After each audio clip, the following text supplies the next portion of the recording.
This is the video for Thursday, February 18th. The bell work for today: explain why government factors might affect a company's level of supply, level of a product. Pause the video to answer that question in your notes. All right. Well, basically speaking, the government can increase or decrease the cost of production of an item. So they can increase the cost of production of an item by increasing taxes or regulations on that item, and they can decrease it not only by decreasing taxes and regulations, but by providing subsidies. And a subsidy is a payment in order to encourage specific economic activity. So that is a review from yesterday. If you missed that video, it is on Edpuzzle and YouTube. So today we're talking about supply elasticity. If you remember back to our day on demand elasticity, it's basically going to be exactly the same thing. So supply elasticity is a measure of the way in which quantity supplied responds to a change in price. In other words, if we change the price a little bit, do we get a big change in the quantity supplied? That's going to be an elastic supply. And if we change the price and get a small change in quantity supplied, that's going to be inelastic supply. So we have a few determinants of supply elasticity. The elasticity of a business's supply curve depends on the nature of its production. If a firm can adjust to new prices quickly, then supply is likely to be elastic. So this week I've used a few times as an example the way many alcohol companies who made tequila or whiskey switched their production to hand sanitizer during the pandemic. So that would be, in that particular case, that would be elastic supply. And that is because a tequila company or a whiskey company can very easily change their mode of operation in order to reflect the new prices of hand sanitizer, because hand sanitizer prices are up. And so they can very easily change their production because they already use all the materials and they already have all the operating things in place in order to produce hand sanitizer. Now, if we were to ask a different type of company, maybe a furniture company, can this furniture company start making hand sanitizer? That would be inelastic supply, because the furniture company isn't set up to quickly change to reflect the different prices on different prices of supply, the different prices of hand sanitizer in this particular market. So if you owned a furniture company and they said, hey, we got to start making hand sanitizer, that's a lot more difficult than if you owned a tequila company. And therefore, it's going to be inelastic for the furniture company, but elastic for the tequila company.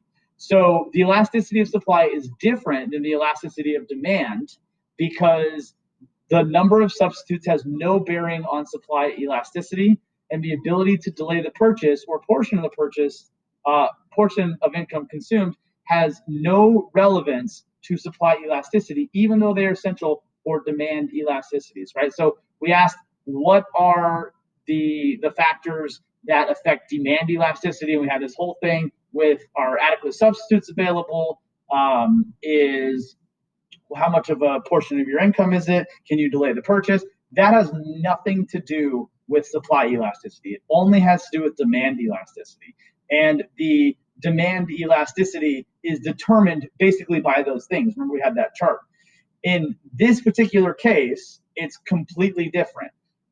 In this particular case, we are only worried about the company and the company's production. Can the company switch easily based on changing prices? If they can, then they have elastic supply. If they cannot, then they have inelastic supply. So here's what that kind of looks like from a graphing standpoint.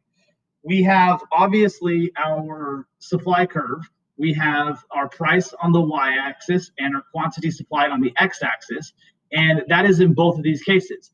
Well, if we have inelastic supply, we're going to have a very steep curve where a change in price has a relatively small change in quantity supplied. So in this case, this is going to be the furniture company. Just because the price of hand sanitizer goes up doesn't mean that the furniture company is going to necessarily be able to produce a whole bunch more hand sanitizer.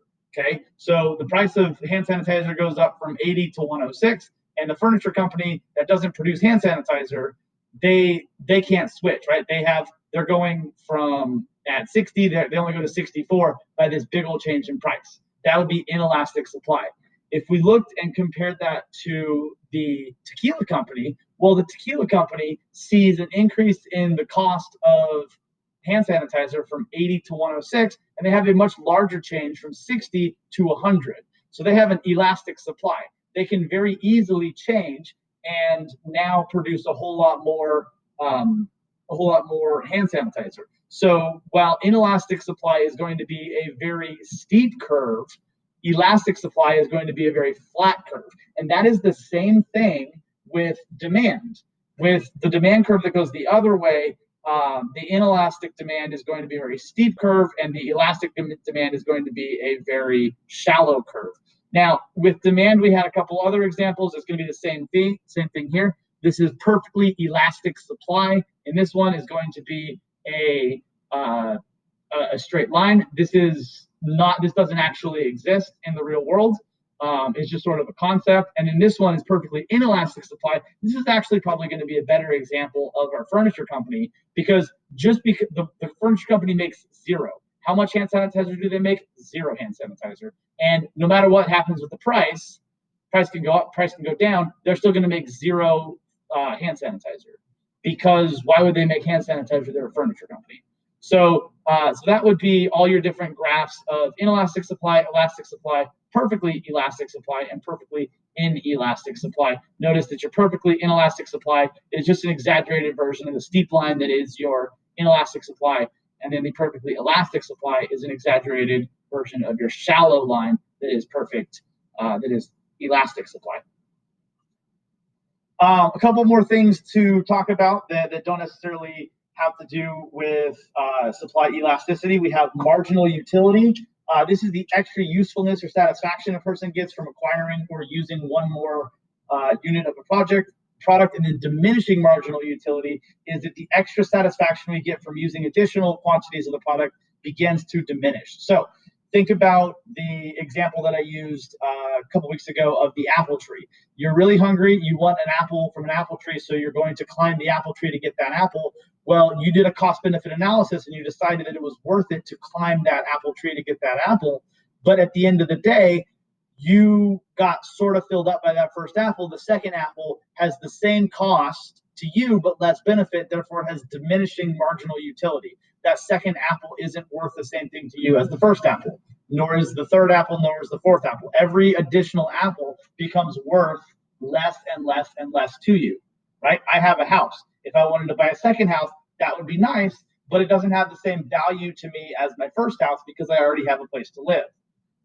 If I wanted to buy a second car, it doesn't have the same value to me as my first car because I can get to and from work as it is. That second car is just for vanity. It's for fun. It's for maybe better gas mileage or more seats or something different to have a second car. But that first car is really much more important because without it, I'd be stuck at home. And then a totally separate concept is the market demand curve. This is this graph down here. This shows the quantities demanded by everyone who is interested in purchasing the product. So you have person A is this blue one, person B is this green one, and then everybody, the total is going to be this red one. It's just going to be a combination of all your different demand curves of the entire market and the way that the entire market is going to be. So that will be your market demand curve. And that is it for today.